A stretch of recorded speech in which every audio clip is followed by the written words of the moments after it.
This particular match was recently played during the Korean StarCraft League.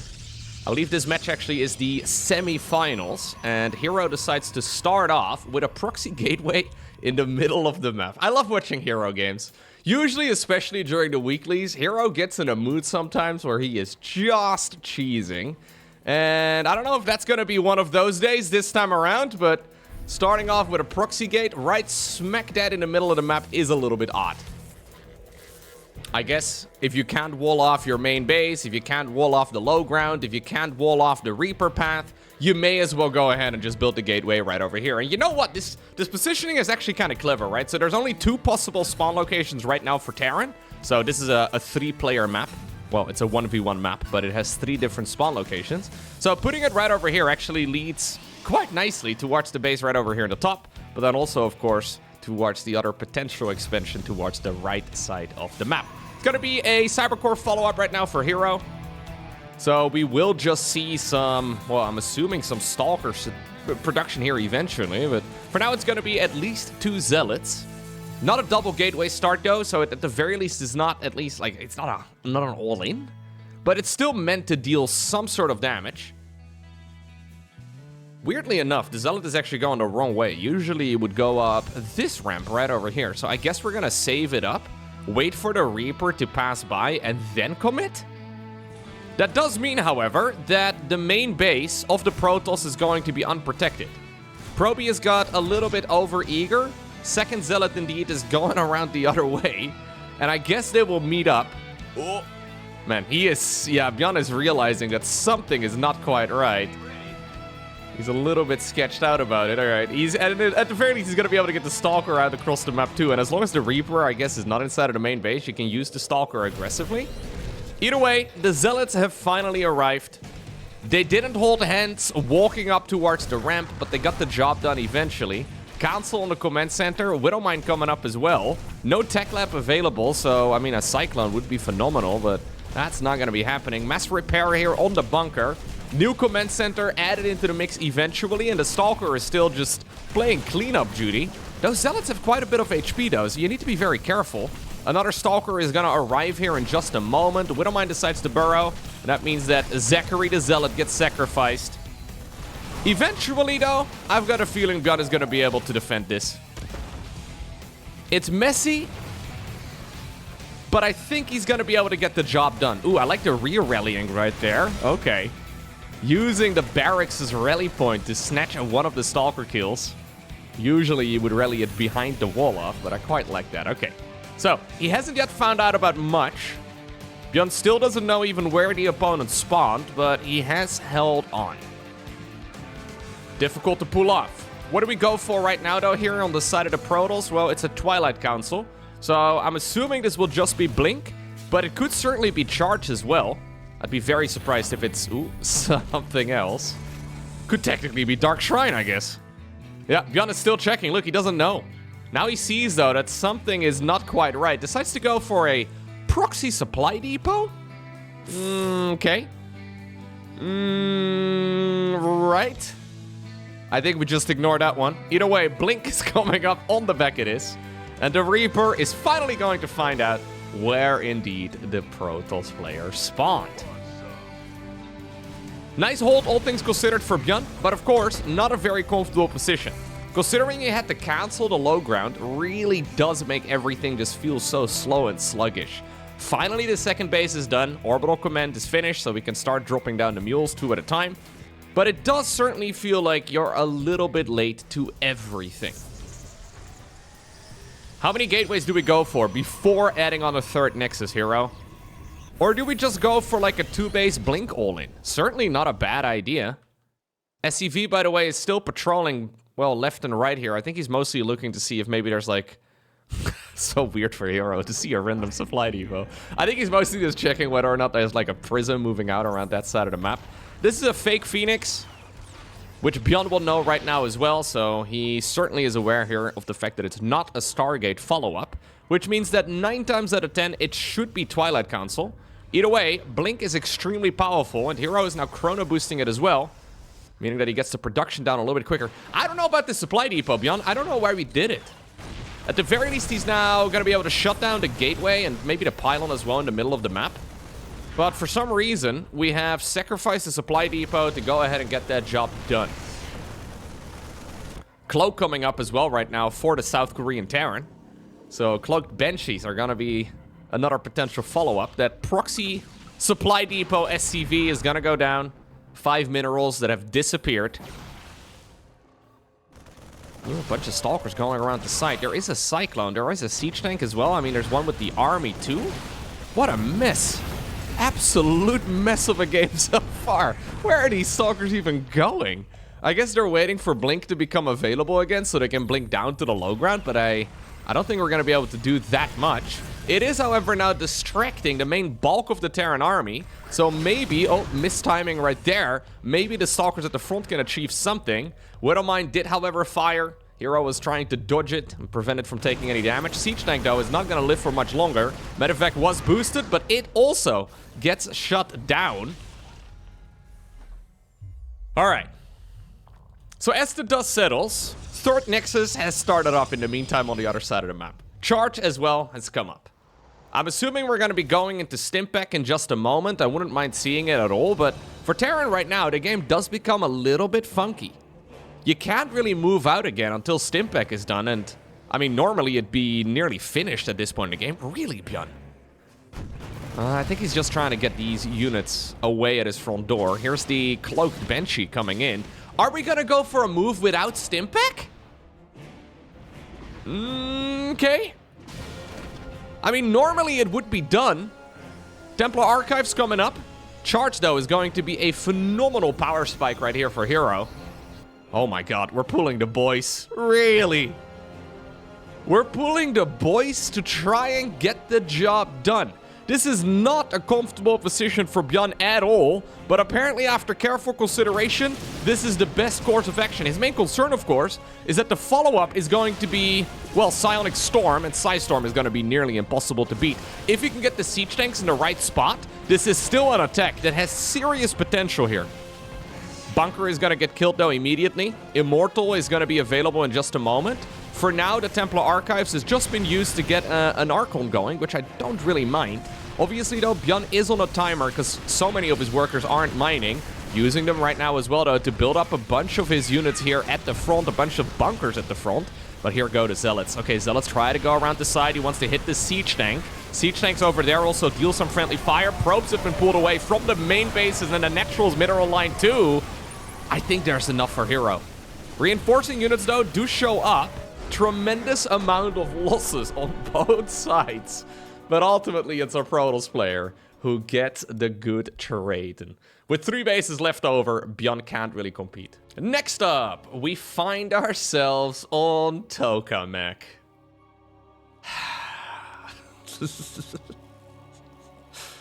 Sure. Let's go ahead and send out a probe right away once more. Are we gonna proxy? I'm not entirely sure. This could just be to scout out the Terran player. But this is Hero in a nutshell, right? I mean, he's gotta be one of the absolute most annoying opponents to go up against. Because he's not afraid to just mix it up. Literally every single game that he plays, he's not afraid to go for a different strategy. Interesting positioning here as well on that barracks. You won't be able to fit any add-ons right next to that one, but I guess we can just harass the workers here quite nicely, and obviously you can always fly the barracks into a better spot. Probably purposefully build it up against the ramp's wall here, just to, yeah, make sure that the SCV would be out of target range. Yeah, it's quite a cute play, actually, not one that we normally see. Okay. Now, this is just here to be a bit of a bully. Bullying is very acceptable if you're a Protoss player. And in Protoss society, it is something that is frequently done. You know what? The more I look at this, the more I like the barracks positioning. He's obviously going to have to move it away eventually, but it's denying this early game probe scout quite nicely. Reaper will be coming up. It's about time we leave the main base. Usually the Reaper will spawn at about the 2-minute mark, so that is a time that Hero will be looking at the clock for as well. Cybercore right now on the back of this, though, and I'm assuming, yep, a factory will be added into the mix. Bjorn opting to go for the double gas. So double refinery. Now he's pulled out. So only 3 workers here are mining in total. It means that he's just got enough gas to get the factory going, but can still also build up a command center here eventually. And this is quite a safe way to start. So that's the nice advantage here for Terran. You end up with a much safer position across the board, because this is the type of build where, say, hypothetically speaking, your opponent builds, I don't know, a gateway in the middle of the map and rushes a bunch of zealots and stalkers to your main ramp, right? Hypothetically speaking, if that's the strat you go up against, this build is very good against it. Command Center starts up late, though, right? And that's obviously the downside. This is very much so action on the side of Bjorn. Because in the meantime, on the other side of the map, Hero has already finished up his Nexus, and he's gone for a shield battery, a very quick sentry first as well. Actually, no, sentry second. So it's a Stalker right now, followed by a sentry. Not the fastest possible sentry by any stretch of the imagination, but it's still nice to have. Energy recharge from the Nexus is going to allow it enough energy to constantly use those hallucinations. And you can use that to scout out all of the bits of the Terran base. Difficult for Terran to really deny it, unless you get like a really quick lock-on, I suppose, with the first Cyclone, but not easily done. Okay, Reaper's gonna go around the side. Bjorn would love to see and find out exactly what the build order of Hero is. Gonna get a scout off in the main base and see everything. Very quick reactions right there as well by the Terran. Extremely briefly right there selecting those structures. He sees the Twilight Council and the extra gateway, so he now knows that this is quite a normal follow-up here from Hero. Hero's gonna try and figure out exactly what's happening here inside of the main base. He's mostly looking for where those add-ons are. And again, it looks like we will be going... Ooh. We will be going into the Banshee production, but this time around, Hyperflight Rotors fires up. This is the one... This is the one upgrade that we rarely see. It's certainly not as a very first upgrade. Usually it's Cloak first, but... Okay. Historically, we have only really seen this upgrade if you plan on going Mass Banshee. But how frequently do we see Mass Banshee in the current meta? It's just not really something that you do. Hero wants to find out. Problem is, there's a lot of things that Terrans can technically be cooking up right now inside of that tech lab, although he does just catch a glimpse of one of the Banshees spawning. That will likely force Hero to assume that it's cloaking fueled. Banshee cloaking will probably still come up after this, but it's gonna force Hero to at the very least get some form of detection out. So maybe that's why going for the cloaked Banshee later is actually the right call. Maybe this is why getting the speed upgrade first is actually better. Because if the opponent is going for a quick sentry opener like this, Hero is likely going to scout whatever you're doing anyways. So maybe actually you just skip it? Maybe you just skip it altogether and just go speed Banshees? We'll have to find out. Already, the Templar Archives is here. We've got only 3 gateways in total. Blink is done, but Hero not being too aggressive with it. I guess that's also because he saw that the Cloak was researching and he knows that Banshees might be coming out. There go the Banshees. Yeah, so he's actually skipping the Cloak upgrade altogether. Very fun. I still feel like Hyperflight Rotors is one of the most underutilized upgrades in the entire game. It's so incredibly powerful. Even with Blink Stalker, I mean, you can quite literally teleport your units around here as a Protoss. You can still not really catch up to them very easily. In the meantime, we have a nice little double-pronged push as well, but let's see how much damage those Banshees can do. 2 Banshees is enough to one-shot, so you don't actually get a lot of safety here from the shield battery either. Misfire right there, though, from Terran, but it's because he's also microing at the front in the meantime. I think the army at the third is mostly just a distraction, yeah. We're actually going to run those back home. 7 Marines go down, 2 Stalkers, and 6 Probes. Honestly, not a bad start right here for Bjorn. I quite like this. Bjorn is the type of Terran player, though, that's been struggling a little bit more lately against the very quick Storms. So Storm has not yet been researched here by Hero, but I can imagine, I mean, we should have started it. I can imagine we're gonna go for that here in just a moment. Yep, there we go. Oh. Oh, I don't remember the last time I've seen a High Templar kill a Banshee. That's crazy. Can you one-shot a full energy Banshee? So I think they can hold two... No, you can't. But you can deal like 100 damage worth with one feedback if the Banshee is full HP. It's a weird dynamic that we never really see. Well, you can kill like 90% of one Banshee, I guess, with just one spell, which is not bad at all.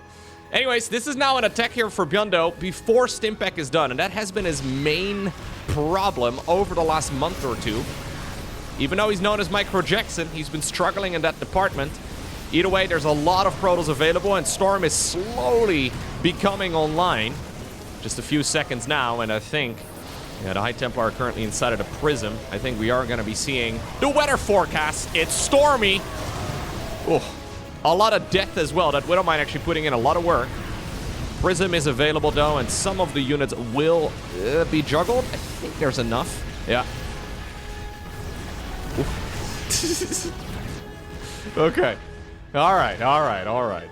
Still, that trade, I don't think it was bad for Terran. I think it was okay for Bjorn. Main problem for him, of course, is that he doesn't have a third command center, and he's fighting over at the third base of the opponent. And without the third, it's going to be difficult for him to really compete with the economy that Protoss currently, well, has. Bjorn does have 57 workers, but it means that he's oversaturating his bases.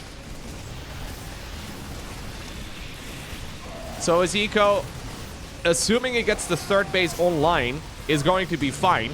But for the time being, Hero is gathering more juice. And he's also got the higher tech in the units, right? So Immortals, High Templar, Archons, and then Zealots as far as a mineral dump goes. I don't mind it.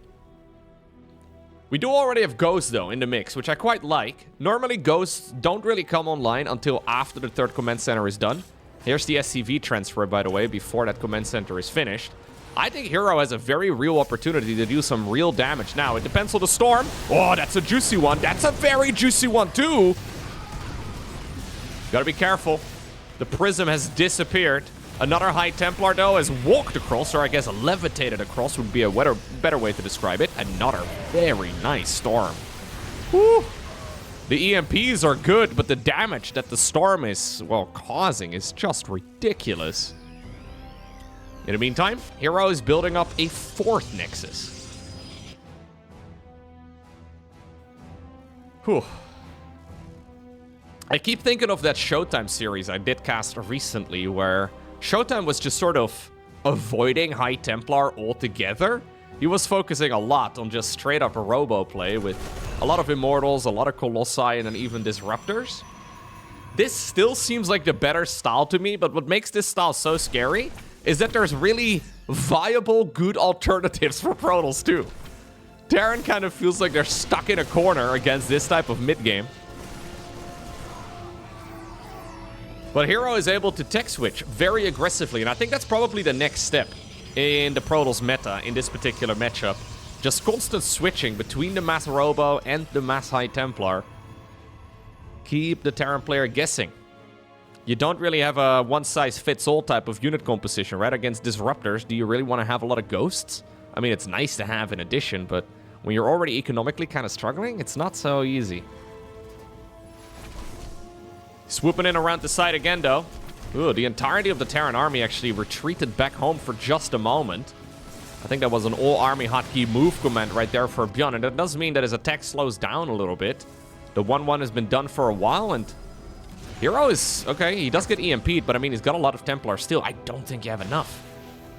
Did we just have a Storm drop? Is that... Oh, yeah. The 1 High Templar... No, actually, the 2 High Templar, the 1 War Prism going in around the site. Just to rub a little bit more salt in the wound.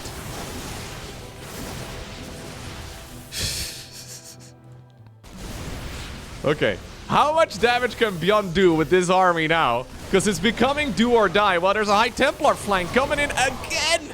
The entirety of the Terran army gets blanketed in Psystorm. Energy recharge, of course, is going to allow him to bring more and more of those units to the front lines as well. Now a Robo Bay and a second Robo facility get added into the mix too. So, well, Hero is going to be prepared to go into either Colossi or Disruptors or really whatever he likes from here. Bjorn's only on 55 workers. It's really difficult to afford an army like the one that he's got off of only 55 SCVs. Bjorn is, even though he's been the aggressor most of the game long, he's actually up with his back against the wall. Hero is very quickly outgrowing him, and he knows it, so he needs to get something done. But so far, he can't really find the proper angle, and whenever he does move out, it seems like Hero sends in just enough Zealots, just a prison with a few High Templar inside of it, to really hurt the Terran. Okay. Double Forge as well. I love Double Forge. I know I say this all the time, but Double Forge is extremely dangerous. We finally have an engineering bay, a second one coming up together with the armory. So Bjorn can also fire up the 2-2. Fourth command center is building. It's about a third of the way done. Another Nexus coming up in the far bottom right. Still though, this Terran army is to be respected. It's very easy to get a little bit over-eager. Effectively, right, this type of army here from Hero really relies on fancy units. He's basically only got fancy units. It's different from the Gateway Man style that he's been employing a lot as well. Because it's effectively like 90% Immortal, Archon, High Templar, and soon to be Colossi as well. Not a lot of like bulk. And that is the type of army for Protoss that can easily overextend. You still have to respect Bjorn here. But Bjorn is currently sitting at 8 ghosts, which really does feel like quite a lot. 6 Nexus, by the way, also building all the way in the top left-hand corner. Hero effectively trying to grab every advantage in the game. So in tech, in upgrades, in economy, and just in like straight-up army size. So he's got a little bit of everything, and in every pillar of the game, Bjorn is currently behind. But then again, this is a world-class Terran with nearly 200 supply worth of units. He will be there in about a half minute or so. Oh. Anticipating the High Templar drop is always fun. Here we go, though. This is what Hero has been building up to most game long. He will have a follow-up plan as well if this does not obtain the victory.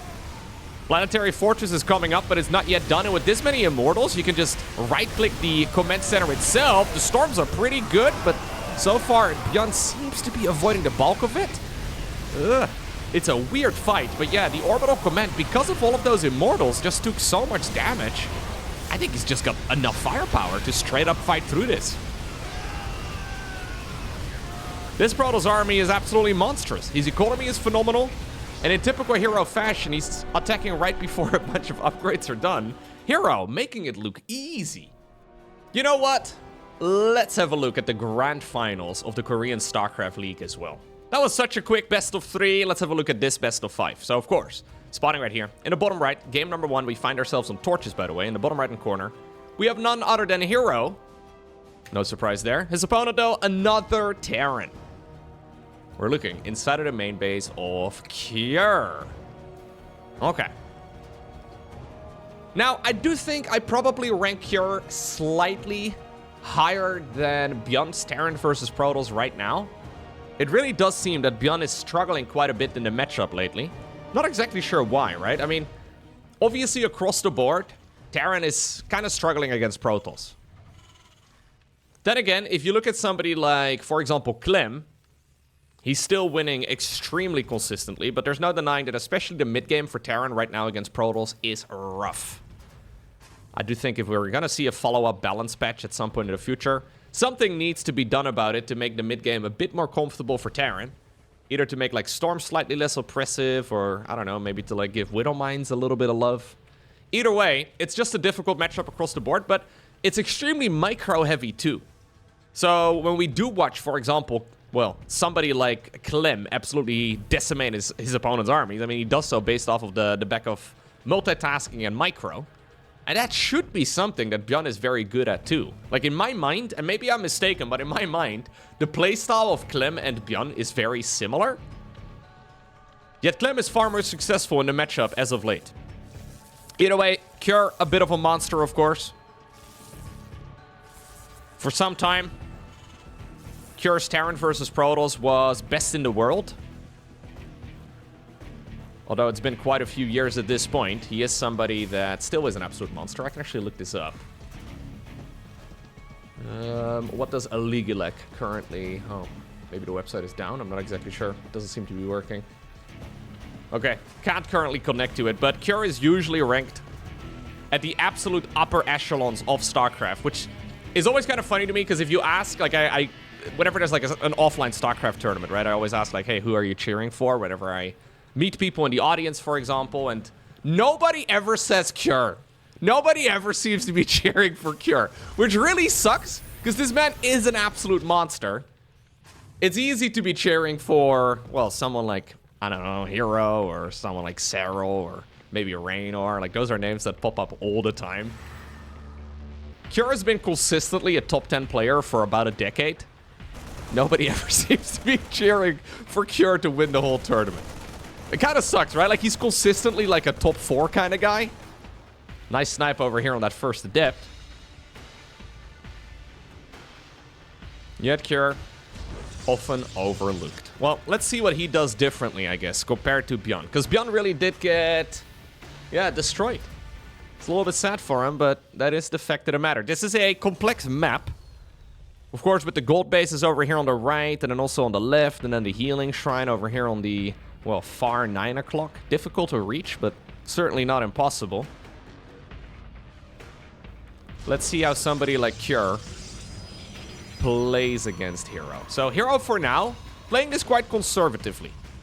Not really mixing it up all too much. Never really switching it up, at least as far as the early game goes so far. He did mine out the golden mineral fields over here on the right, so I guess that's where we're going to be building the third. But not at the gold base, nothing all too cheesy. A brave group of Marines decide to march up towards the high ground. He knows that Blink is going to be done in about a half minute or so. Yeah, I don't really like this move out too much. You can't really compete against the Stalkers. Now, he is waiting for... Okay, I love that. Hero can't see through the tall grass, but he realized that that was bait. It's important to recognize bait. As a bit of a master at it myself, I think I've been good at denying that sort of thing as well, but Hero not gonna fall for it. Nice push here from Cure, though. Gets a bit of damage done, I suppose. Ooh, Jimmy gets snatched up as well inside of that Medivac. Problem is the Medivac gonna be able to go home?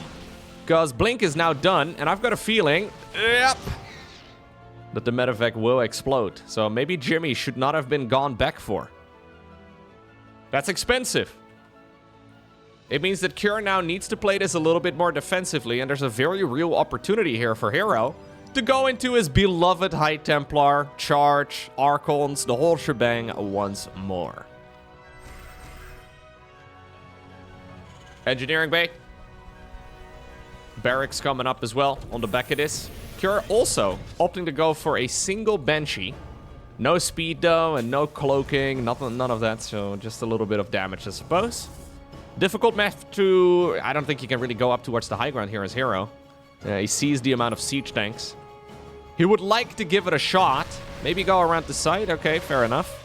This is just barely out of range of the Terran at the moment, so... Some of the mining will be denied. Some of the structures will be killed. In the meantime, the Banshee. Okay. Trying to pick some of those, yeah, long-distance probes up. Recall on the Stalkers, though, is going to be able to take care of that relatively easily.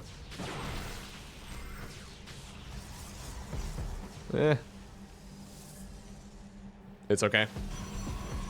Robo Bait. So no High Templar. We do have Zealots inside of the main base, but no High Templar follow-up. Curious to see if Cure... Haha. Accidental pun. Curious to see here if Cure decides to go into Ghost himself. Will he go for Ghost just blindly? Usually you don't do that until you have 3 base economy done. Looks like we've hit a supply block here. Not ideal. Yeah. He will have to get some sort of damage done, though, before that point. We do have the holy trinity of upgrades coming up, though. Stimpak, combat shields, +1 infantry attack. It is going to allow a massive power spike for the Terran units. I do believe, however, that a Colossus is going to be available in time, and that will make cleaning all of this up way easier. Charge as well. +1 ground attacks will not be done in time. But charge and Colossi, I think, should be fine. Cure could decide to pull the boys, but I really don't think you should do it. In this type of scenario, does it make sense? Terrans are feeling a little bit desperate too. That's why we have been seeing quite a few of those SCV all-ins, I suppose. But doing an SCV all-in, pulling the boys against somebody that's gotta build Colossus, I mean, it's... You have to be very brave. Alternatively, you can go for a command center on the back of this. We do, by the way, have an observer in the meantime too, scouting all of this out. So Hero knows exactly what's up. And already, the Protoss army is waiting at the choke point. He sees that the units from the Terran are moving around the left. Keep in mind that you can, of course, also go down to the natural expansion, but not easily done. The more time goes by, the better this is going to be for Protoss. He's really not in a rush. As a matter of fact, I don't think he should engage before the ranged upgrade for the Colossi are done, so... We should probably just chill. Hallucinated Colossus as well, kind of love that. Oh, picks up the weakened Colossus there with the Prism. Hero's buying time. He's doing a phenomenal job, actually, buying time. Second Colossus just about to spawn. Yep, there we go. Ranged upgrade right now is done. There's, by the way, no third command center anywhere here for Terran. So Cure is, for all intents and purposes, all in. At the very least, this is an army that needs to deal damage. It's a slow push towards the opponent's third, though, and obviously if you can complete the job, that would be phenomenal. The question is, when does Hero pull the trigger? It seems to be right now. Siege tanks are immediately deleted. The Widowmine's not really achieving much. I mean, I think this is an easy cleanup right here for Hero. There's just not enough Terran. GG, wow. So far, Hero is just deleting Terran. He's hitting Control-A, Shift-Delete, get it all out of here. That's the thing that strikes me, though, in these matches so far. They're not even close. I mean, the games are pretty close up until the point where, well, the Terran army seems to disappear. There's a lot of things that usually go wrong, right? And that's quite something that we see oftentimes in Heroes games where he makes a mistake and a bunch of units are misrallied or whatever, but so far he's playing really quite clean. Quite a tidy set of games thus far. And when the man is not making errors, he's making Protoss look pretty overpowered. Okay. You never know, right? What sort of hero you're gonna get. And honestly, with that very first game we had a look at, with the proxy gateway in the middle of Lost Fantasy, I kind of thought we were gonna get the Diamond League version of Hero. But it turns out we have the absolute top-of-the-line Grandmaster Hero today. I quite like this play right away, by the way, right here from Cure, so opting to go for a engineering way block is always smart. It's gonna force the game to be a little bit more messy. Hero's gonna find out about it right now, and we'll opt to go for the third base, it looks like. Not even the third, really. It's hard not to be a Hero fan. He decides to take the one expansion that I think is so hard to hold on to. You technically have 3, like, third base options. Hero's gonna go for the one that is in the direction of the Terran player, because this really isn't that far out. Obviously, it's up on a high ground here, but Terran can siege this from the low ground quite nicely. Liberators are an absolute pain to deal with. If siege tanks manage to siege up close to the wall, you can just, well, say goodbye to your mineral line. Cure is looking around. So he's checked the alternative location up here and the one right over here. I mean, all the signs are pointing towards an expansion for Protoss, but he hasn't seen it. Yeah, he's making a bunker at home because Cure believes that Hero is cheesing. Epic misread. And it's all because Hero has decided to take the exposed base.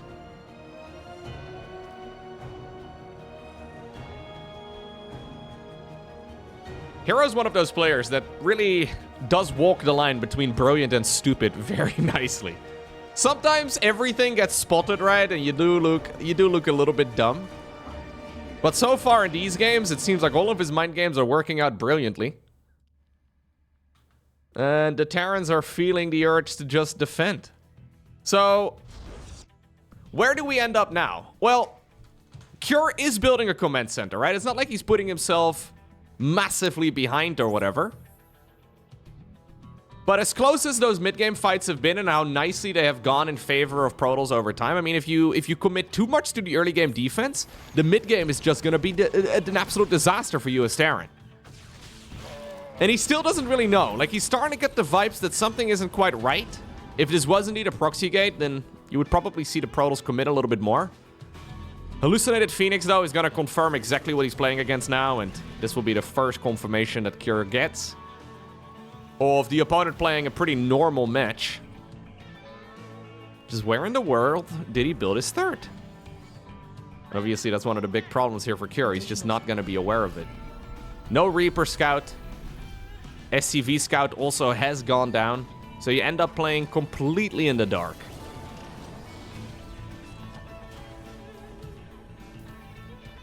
Okay. So where do we go from here, Cure? Do we just go double upgrades, +1 attack? Not a bad idea. Interestingly enough, Hero only building Stalkers and a Sentry thus far, but he's actually going Charge first. So this is obviously an upgrade for Zealots. We'll have to keep an eye out on exactly what he decides to do with this, because it is a little bit out of character, but yeah, I think we're just expanding. He's probably anticipating some sort of all-in here from Cure. And while Blink is really quite good against all-ins, you can shut a lot of it down with Charge. He's looking around right now, trying to figure out exactly what the Terran's building up. And thus far, it doesn't really look like an army that's gonna attack. Yeah, may as well taste the water, or test the waters here a little bit. Templar Archives on the back of this, together with a Robo Facility. A Robo Facility, by the way, at the forward base. Natural Expansion still not added into the mix here for Hero. Are we gonna make more Zealots? Yeah, we are. You can't push in here, though, can you? Hero, are you sure? Maybe? I mean, it's a scary army, but there's an awful lot of Terran nearby. Love the auto turret, by the way, as a distraction. There's another siege tank as well inside of the main. I think we should have built up the third base a while ago, but Hero is apparently willing to put it all on the line just for this attack. No, I think Cure defends this quite nicely. Storm it is. Storm together with a third. The problem, of course, for Terran now, though, is that your army has mostly been reset. So, a lot of your units have gone down. Yeah, you still have the most important troops in the siege tanks. The Raven is still up in the air too, so at least you still have something going on for you. But you can't really go for a move out until Stimpak is done. And this is giving Protoss all the time in the world to finish up the Storm upgrade. So by the time that Cure finally moves out, Storm is going to be done. Very similar to Widowmine drops. We are going to see the mineral line under threat here in just a moment. Finally, by the way, Cure figures out what in the world's been going on this entire game long. He sees that indeed it has been at forward base. The forward base, by the way, does have a rich gas geyser on it. Storm? Oh, okay. Still 5 SCVs.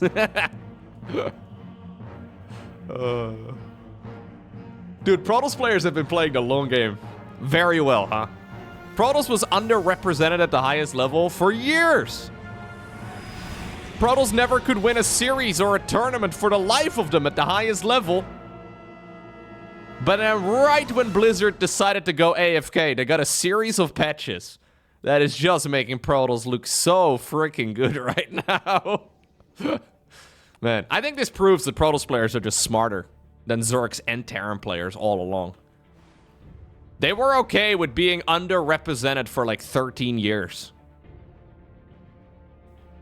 Right when the Microsoft acquisition came through and Blizzard seemed to slowly go AFK. I mean, look, this is what Protoss is as well in the lore, right? I mean, they've been around for a lot longer than the Terrans and the Zergs, so may as well go ahead and play the long con. See how it goes.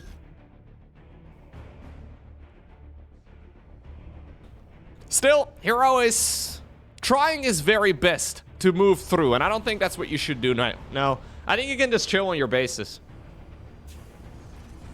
Terran again feeling compelled to go for ghosts on just 2 bases, and it means that you just end up with very little supply in actual army. I mean, it's a decently sized army, but it is difficult to win the game with. Look at the way that Terran is positioned right now compared to the Protoss.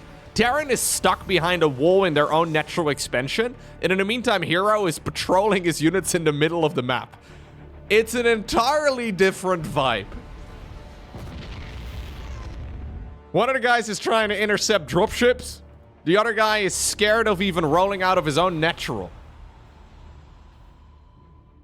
Here comes Kurdo. He needs to do something, and very soon, preferably. EMP? Ooh, nope. It's gonna be a storm. Some decent feedbacks. Shutting down 2 of the 5 ghosts thus far. This is that siege trap location, though, that I was talking about. But I guess at this point in the game, you can even, like, evacuate the mineral line.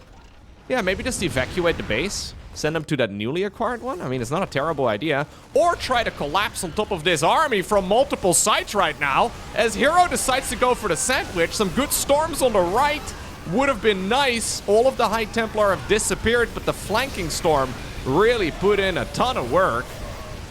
There is, in the meantime, also that drop going on, but the drop is going to get shut down by the first of what will likely be at least 3 Colossi. Hero again cleans it up. Bit of a messy fight. He did lose a handful of workers, but really not that much. And keep in mind, this is a 2 Command Center Terran going up against a 4 Nexus Protoss. Hero really shouldn't be allowed to be out in the middle of the map right now, but look at this. Look at this absolute disaster of a game right now for Cure. He knows he needs to get something done. He can't sit in this game against a Protoss player with effectively double the income. Hero, though, can compete with the army and then some. GG. And just like that, we find ourselves on match point for the Korean StarCraft League. Hero looking absolutely dominant, playing a variety of playstyles, a variety of openers, and he's doing so brilliantly. I mean, not really making any mistakes. Look, credit where credit is due. I make fun of Hero's gameplay decisions all the time, even though I'm one of the biggest Hero fans out there, but he just, you know, makes silly decisions every once in a while. Like, for example, what in the world is this pylon? This pylon doesn't do anything. Anyway, credit where credit is due, because he is playing some fantastic StarCraft thus far. Cure is suffering from the same problem here as Bjorn was in the series before this. He just can't really get his feet under him, right? So he can survive. He can survive until the 10-minute mark. That's not really the issue. But he can't really seem to score a win. And last time I checked, that is the deciding factor in a game of StarCraft. We haven't really seen the Terrans attempt to go for real early game aggression. So, no Widowmine drops, really no timing attacks earlier on. I guess we had that SCV pool earlier on in that series with Bjorn, but not really one that I loved. Terrans really need to go back to the drawing board, it seems, and figure out how they address these sort of strats, because it is tricky. Now, we have seen this a lot as well in the past, right? Where one race in StarCraft 2 seems to be struggling in a certain matchup. They seem to be struggling and nobody can really figure it out until a new build order runs around or rolls around, and suddenly they look overpowered again. It's very easy to jump to conclusions and say, okay, well, this is clearly unplayable if Protoss does a good job. But we're also just one moment of brilliance away from the entire matchup flipping upside down, and A lot of it, of course, also has to do with maps. Maps in general are a very important part of the balance. That's kind of the thing, though. Currently, the map pool is actually quite good for Terran across the board. So... take that for what it's worth, I suppose. Stargate opener for Hero. Okay. It's the one flavor we didn't have yet. Do you think Hero stares at his Nexus decal of Zest? And realizes that maybe we need to make some changes? I can never really see Zest pupils in this Nexus decal. Am I crazy? Like, you can kind of see the one on the right here. Like the left eye, but the... I don't know, dude. Zest might be a ghost. Anyways, he looks at Zest and... he plays a little bit more like him.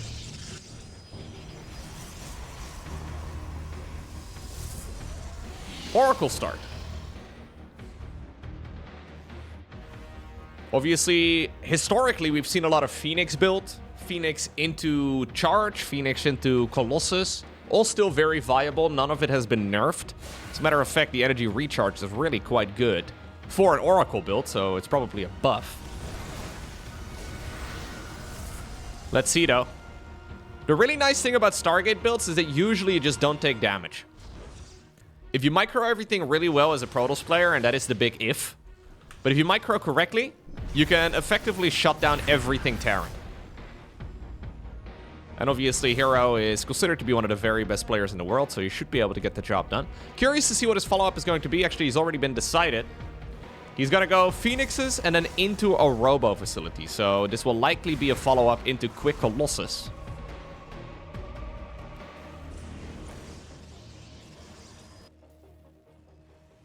On the flip side, though, you also do give away a lot of control, right? Like, yeah, you can go Phoenixes, and Phoenixes are really good at, like, keeping you alive and all that, but it's quite difficult to win the game off of Phoenixes alone. And if you see the Terran make, like, a really big mistake, maybe they blunder something, you can't really capitalize as easily with Phoenixes as you can, for example, with, like, Blink Stalker. If your opponent loses a Medivac or two with Blink Stalkers, you can just send the Stalkers across the map and likely win the game. What is this, Cure? What? No way. Are we playing mech?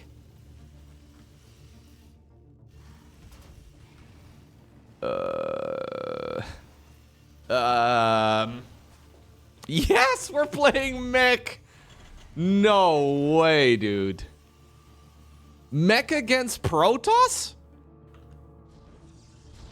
There's a reason we don't see mech against Protoss. And the reason is called Immortal. Immortals are really good. Now, I did say that maybe Terrans need to go back to the drawing board and figure out how to deal with this sort of aggression. This might just be the way. Revelation right there on the Banshee is going to get it revealed. And the Banshees, or the Phoenixes rather, will be able to shut it down. Nice little bit of damage done, though. Maybe this is it. I haven't really seen mech used against Protoss in quite a long time. Mostly because it's considered very bad. There's quite a few other tools, of course, available as well for Hero against this sort of thing. Like, for example, Void Rays are not bad. Tempest aren't bad. You can even make, like, I mean, High Templar with Storm are obviously going to be very good. There's quite a few good options available for Protoss. But this is much more of an unexplored territory for Terran. Keep in mind, of course, that the Cyclone is currently bugged.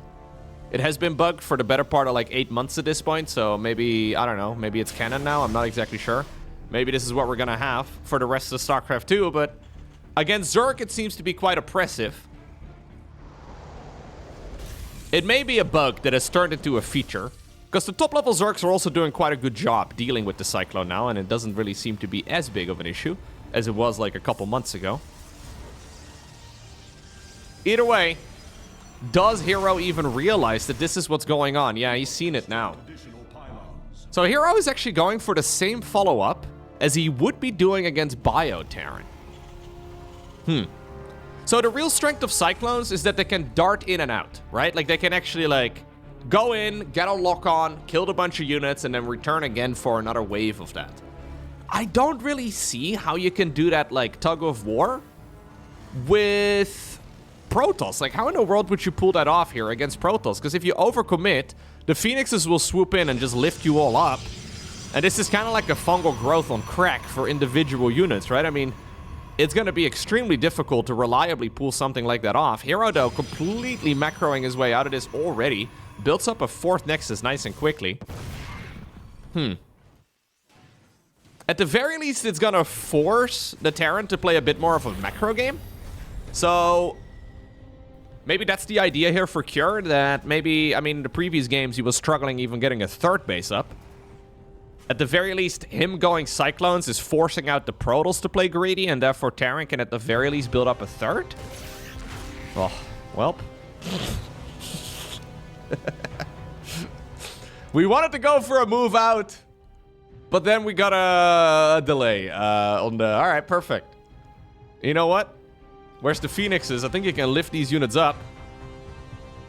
Hero doesn't even really feel the need for it. He knows that the Cyclones are going to be close by. Okay. Revelation is going to show exactly where those units are. So far, Hero seems to be navigating this perfectly. But it all comes down to the clash between the armies. I'm inclined to say that Terran has a really good shot in those fights, but I'm a bit concerned that they're just going to get absolutely decimated. Love the Widow Mines right there, hiding behind the refinery. Pops a couple of the Phoenixes at least. Recall is going to be used, though, as the Phoenixes come back home. Oh, we have another Stargate added into the mix. Do we go Mass Phoenix? This is a very strange game now.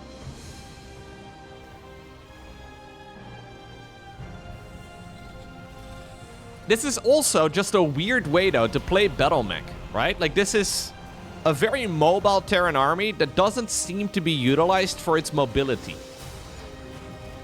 It's the most passive way to play one of the most mobile armies in the game. Now, normally it's very mobile against Zerg, because Zergs don't really want to engage off creep against this type of force. But obviously no creep for Protoss, and I think so far Hero is navigating this just fine. Yeah, look, he's going Mass Phoenixes. So he lost one of them inside of the opponent's main. I actually thought it was 2, but it was just 1.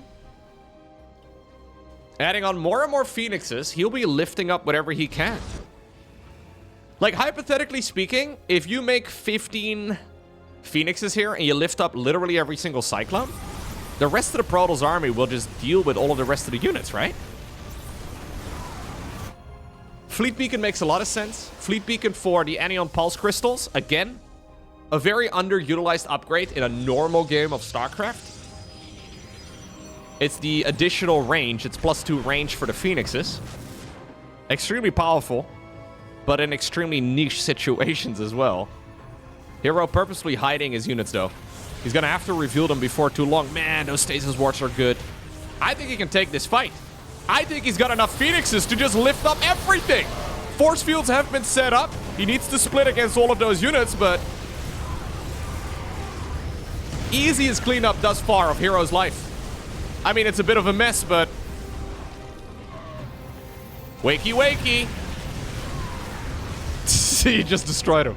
He just utterly destroyed him. Is that what we were cooking up, Cure? That's what we had in the oven the entire time? Well, at the very least, we see some very strange unit compositions. Triple carrier coming into the mix as well. Phoenixes can still just lift up, though, basically the entirety of the Terran army. Phoenixes are rarely seen in this matchup these days. Maybe 10% of the games. But in this type of situation, Hero makes them look pretty overpowered. And that has been the theme so far in these games. Every single one of the games that we have seen so far today, Hero is just in full control. Hero gets the job done. He shuts down Bjorn with absolute ease. And likewise as well, he shuts down Cure without any problem whatsoever. Hero lost one game in the entirety of the Korean StarCraft League in the quarterfinals against a Korean Protoss player called Prom, or Promi? I'm not even entirely sure who that is. Now, that's a PvP. PvP is a very volatile matchup, but at to then proceed and just shut down Byeon easily to absolutely destroy Cure in the grand finals. Very well done.